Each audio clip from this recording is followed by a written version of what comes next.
बहुत समय पहले की बात है। एक गांव में एक किसान रहता था। वह प्रतिदिन रोज सवेरे दूर झरने से साफ पानी लेने जाता रहता था। पानी को ले जाने के लिए वह अपने साथ दो बड़े बड़े घड़ों को ले जाया करता था। दोनों घड़ों को बांधकर वह अपने कंधों पर दोनों तरफ लटका लेता था।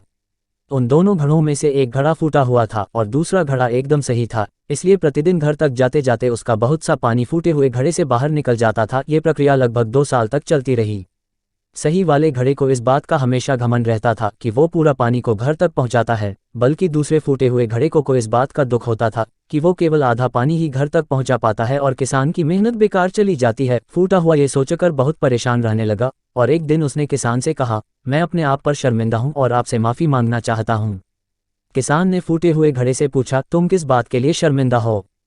फूटे हुए घड़े ने कहा, शायद आप जानते नहीं हो, मैं एक फूटा हुआ घड़ा हूं और पिछले 2 सालों से जितना पानी मेरे द्वारा घर में पहुंचाना चाहिए मैं उससे आधा पानी ही पहुंचा पा रहा हूं। यही मेरे अंदर सबसे बड़ी कमी है और मैं आपकी मेहनत को बर्बाद कर दे रहा हूं। किसान को घड़े की बात को सुनकर बहुत दुख हुआ और उसने फूटे हुए घड़े से कहा, कोई बात नहीं है, मैं चाहता हूं कि तुम रास्ते में पड़ने वाले सुंदर फूलों को देखा करो। फूटे हुए घड़े ने ऐसा ही किया। सारे रास्ते में उसने सुंदर फूलों को देखा। ऐसा करने से उसकी निराशा कुछ हद तक दूर हो गई, लेकिन घर तक पहुंचते पहुंचते आधा पानी घड़े से गिर गया था और फिर वो किसान से क्षमा मांगने लगा। किसान ने फूटे हुए घड़े से कहा, शायद तुमने ध्यान नहीं दिया है, रास्ते में जितने सारे फूल थे वो सभी तुम्हारी तरफ ही थे। अच्छे वाले घड़े की तरफ एक भी फूल नहीं था।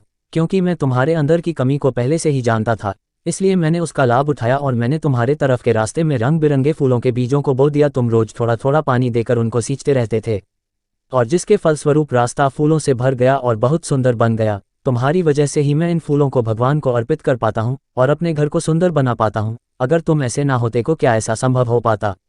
मित्रों, हम सभी लोगों के अंदर एक ना एक कमी जरूर होती है, लेकिन यही कमियां हमें अनोखा बनाती हैं। उस किसान की तरह हमें भी जो जैसा है उसे वैसा ही स्वीकार करना चाहिए। केवल किसी की अच्छाई की तरफ नहीं देखना चाहिए और जब आप ऐसा करेंगे तो फूटा हुआ घड़ा भी एक अच्छे घड़े से कीमती घड़ा बन जाएगा।